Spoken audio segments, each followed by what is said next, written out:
Au à tous, bien-aimés frères et sœurs, ça chauffe entre la Libye et l'Algérie. Mais oui, ça ne va pas, ça ne va plus entre la Libye et l'Algérie. Vous savez que l'Algérie a une très grande frontière avec le Mali, mais la Libye a aussi une très grande frontière avec la Libye. Par contre, la Libye est divisée en deux. Il y a une partie qui est tenue par le maréchal Haftar, qui n'est pas mitoyenne avec l'Algérie, mais l'autre partie qui est contrôlée par le gouvernement des terroristes de Tripoli, qui a une frontière avec l'Algérie. Et donc, voilà ce qui se passe. C'est que les terroristes qui ont attaqué Tezawatène, d'autres sont venus de la Libye. D'autres sont formés en Libye, par les Occidentaux, bien sûr, par les Français, les Américains, les Espagnols, les Danois et autres. Mais qu'est-ce qu'ils font? Ils passent par l'Algérie. Ils se regroupent là-bas avec ceux qui viennent de la Mauritanie, ceux qui viennent du Bénin, ceux qui viennent du Sénégal, dans tous les pays du Maroc, là où ils les forment, ils sont venus tous ensemble se retrouver en Algérie. Alors, que fait la Libye? Le maréchal Haftar, certainement informé par son ami Poutine, parce que Poutine a déjà averti l'Algérie. À plusieurs reprises, Poutine a parlé à l'Algérie pour dire à l'Algérie, le jeu que tu es en train de faire au Mali, là, il faut que ça s'arrête. Arrête avec ça. Mais l'Algérie préfère, quand il s'agit du Mali, préfère suivre la position française occidentale.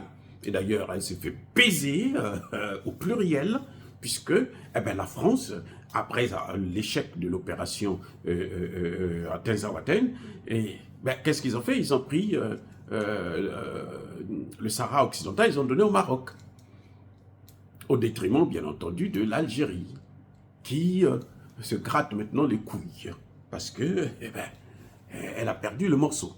Oui, elle croyait qu'on devait lui donner le Sahara et le Mali, ils ont échoué, puisque l'objectif pour eux, c'était de reprendre Kidal, le nord du Mali. S'ils reprennent Kidal, la ville, la région de Kidal, on va donc léguer l'Algérie pour que l'Algérie puisse contrôler cette zone.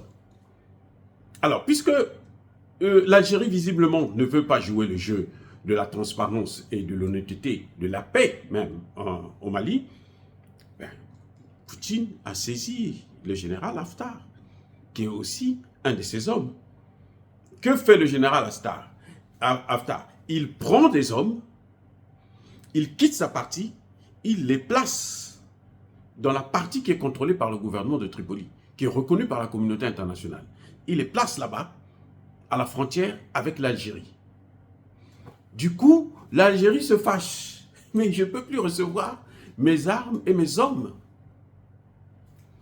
Et bien entendu, l'argent. Donc l'Algérie, en ce moment, se plaint parce que le général Haftar contrôle la frontière côté libyenne avec l'Algérie. Mais où est son problème? De quoi je me mêle? Vous voyez, quand vous cherchez la guerre partout, quand vous déstabilisez le monde, lorsque Dieu décide de vous arrêter, de vous stopper, c'est ce que vous voyez là en Algérie. L'Algérie, finalement, est en train de tout perdre. Elle perd le Sahara occidental, elle perd le Mali, elle perd aussi la Libye. Et quelle Libye? Parce qu'il y a deux Libyes, je vous ai dit déjà. Elle perd la Libye de l'autre côté, et la Libye occidentale. La Libye de ses alliés, elle perd tout. Donc la Libye, l'Algérie, finalement, devient isolée puisqu'elle ne s'entend même pas avec le Maroc. Eh oui, isolée. Bien fait pour elle. Nous saluons cette décision du maréchal Haftar de fermer le robinet là-bas. Parce que de toutes les façons, si les terroristes continuent par passer par la Libye, ces terroristes-là vont toujours continuer à déstabiliser les Libyens. Et la guerre entre les deux Libyes ne va jamais s'arrêter. Ils ne trouveront jamais la paix. Donc c'est une situation où le maréchal Haftar, en fait, se rend service à lui-même. L'Algérie, voulant être trop gourmande, voulant prendre ce qui ne lui appartient pas, elle finit par tout perdre. Et ça, Aujourd'hui, l'Algérie ne va pas dire, critiquer la Libye, parce que la Libye, ce n'est pas le Maroc. Vous voyez, quand les Algériens viennent sur les chaînes africaines, notamment Afrique Média et autres, ils vous font quoi? Ils viennent condamner seulement le Maroc, ils viennent parler du Maroc, ils font l'Algérie se comporte bien, aujourd'hui, mais avec la Libye, ils vont dire quoi? Quand les Occidentaux déstabilisaient la Libye, où était l'Algérie? Où était le Maroc? Mais vous pensez que les Occidentaux quittaient la France pour venir bombarder la Libye? Non. Mais ils étaient autour, certainement donc en Algérie.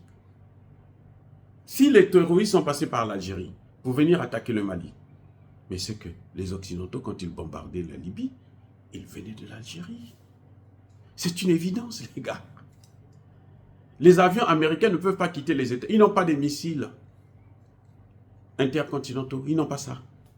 Ça, ce sont les Russes, les Chinois, les Iraniens et les Nord-Coréens qui ont ça. Donc, eux, ils sont venus à la frontière et puis ils ont commencé à bombarder. La Libye n'a pas oublié ça. Voilà comment l'Algérie ouvre la boîte de Pandore. Ah oui.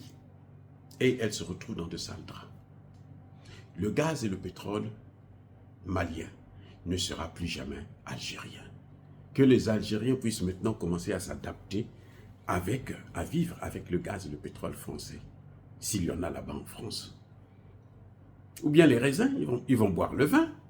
C'est vrai que ce sont des musulmans, mais quand il s'agit de tuer, ils ne sont plus musulmans. Quand il s'agit de tuer les Africains, ils ne sont pas des musulmans. Donc il faut les critiquer. Il y a un problème avec leur religion. Je ne parle pas de la religion islamique, non. La pratique algérienne.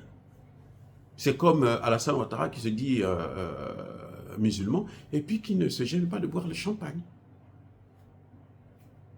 En tout cas, l'Algérie est dans de sales draps. Elle commence à payer le prix de sa trahison et sa très haute trahison. Et c'est bien fait pour elle. Dire cela, c'est inciter à la haine ou à la violence. Non, il y a ma colère.